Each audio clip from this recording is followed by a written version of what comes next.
revisi Undang-Undang KPK termasuk kabar buruk yang disampaikan bahwa itu adalah ulah PDI Perjuangan. Sebagai Sekretaris Jenderal DPD Perjuangan, saya sampaikan kepada Mas Novel, bahwa saya adalah sekjen yang sangat getol menjabarkan perintah Ibu Megawati Soekarno Putri bagaimana PDI Perjuangan memerangi korupsi. Karena itulah tuduhan bahwa revisi Undang-Undang KPK diarsiteki oleh PDI Perjuangan itu sangat salah. Saya ingat ketika saya bertemu dengan Presiden Jokowi di Istana Merdeka menjelang Mas Gibran dan Mas Bobi mau mencalonkan sebagai wali kota Solo dan wali kota Medan. Saya mengatakan kepada Pak Presiden Jokowi sekaligus untuk menguji keseriusan beliau di dalam mencalonkan anak dan menantunya. Pak Presiden, apakah betul Bapak mau mencalonkan Mas Gibran dan Mas Bobi sebagai wali kota? Loh, kenapa Pak Sekjen?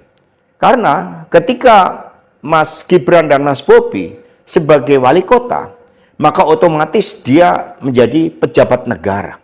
Dan ini akan sangat rawan terhadap berbagai bentuk gratifikasi, suap, dan berbagai tindakan korupsi lainnya. Presiden Jokowi sempat termenung saat itu. Tetapi beberapa saat kemudian saya menerima salah seorang menteri. Dan beliau mengatakan kepada saya bahwa sudah mendapatkan arahan dari Presiden Jokowi untuk melakukan revisi Undang-Undang KPK. Saat itu dijelaskan berbagai pasal-pasal penting. Misalnya bahwa pimpinan KPK tidak otomatis bertindak sebagai penyidik. Berbagai revisi-revisi itu. Karena ini adalah perintah dari Presiden, maka ya saya sarankan untuk bertemu dengan seluruh jajaran fraksi di DPR RI dan coba menggalang atas perintah dari Presiden. Nah, saat itu Pak Menteri yang menjadi kepercayaan dari Pak Jokowi ini menyampaikan bahwa kira-kira akan diperlukan dana sebesar 3 juta US dollar untuk menggolkan revisi Undang-Undang KPK. Dan mengapa berjalan mulus? Karena Presiden Jokowi punya kepentingan untuk melindungi Mas Gibran dan Mas Bobi.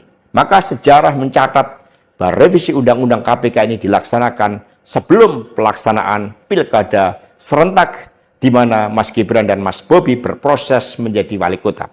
Maka ketika terpilih menjadi wali kota, amanlah dari berbagai persoalan hukum karena KPK sudah dilemahkan.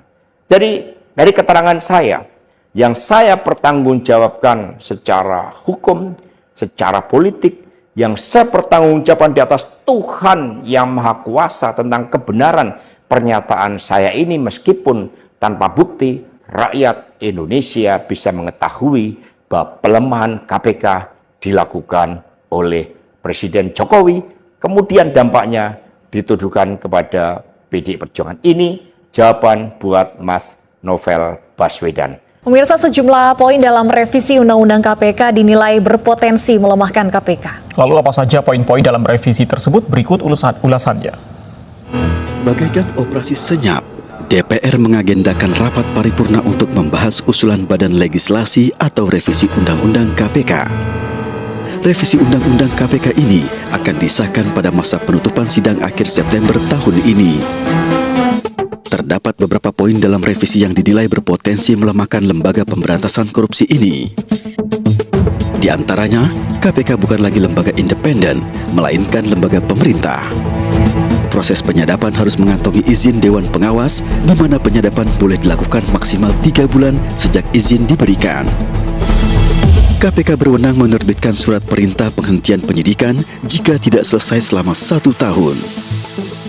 Penyidik KPK harus dari unsur Polri, sedangkan penyidik berasal dari Polri, Kejaksaan, dan penyidik pegawai negeri sipil. KPK tak dapat mengusut perkara yang menyedot perhatian publik.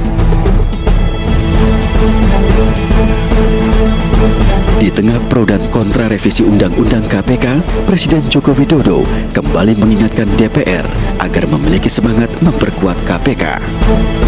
Yang saya sampaikan, KPK sudah bekerja dengan sangat baik dalam rangka pemberantasan korupsi. Tapi isinya kan melemahkan KPK, Pak, seperti akan membatasi ya, apa dulu, Rocky, saya belum ngerti kok, jangan mendahului seperti itu. Tapi kalau demikian, kalau melemahkan KPK, sikap Bapak gimana?